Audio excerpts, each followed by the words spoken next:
नीलम Bhojpuri channel के subscribe करे खातिर लाल बटन पर उंगली दबाई और घंटी के चिन्ह पर क्लिक करके नया नया भोजपुरी गीत के आनंद उठाई।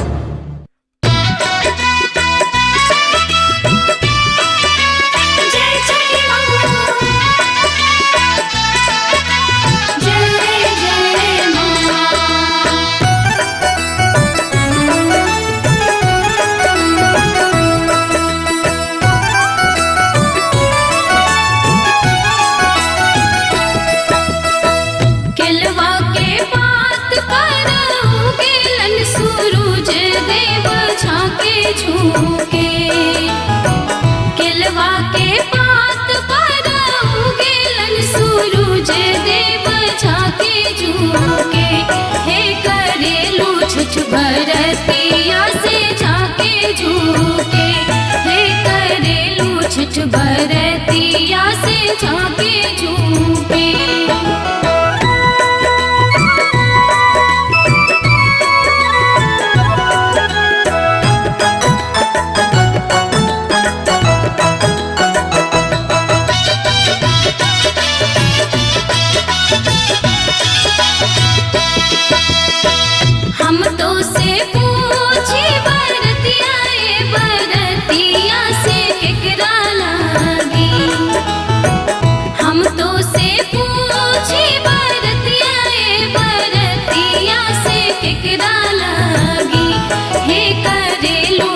बरतिया से केकरा लागी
हे करेलू छठ बरतिया से केकरा लागी।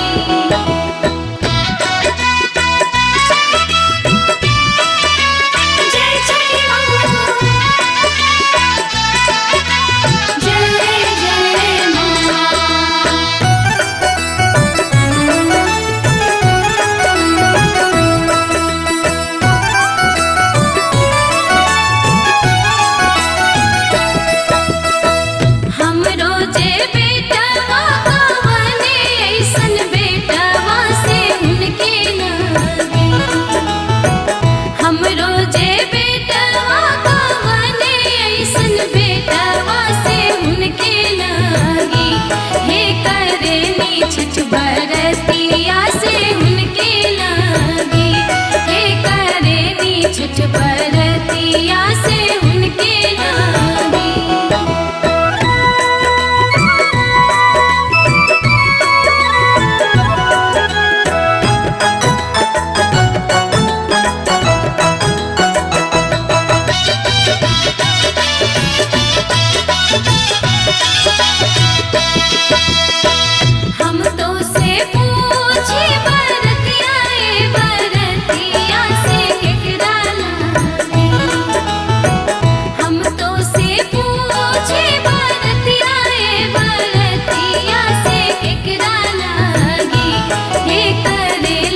छठ बरतिया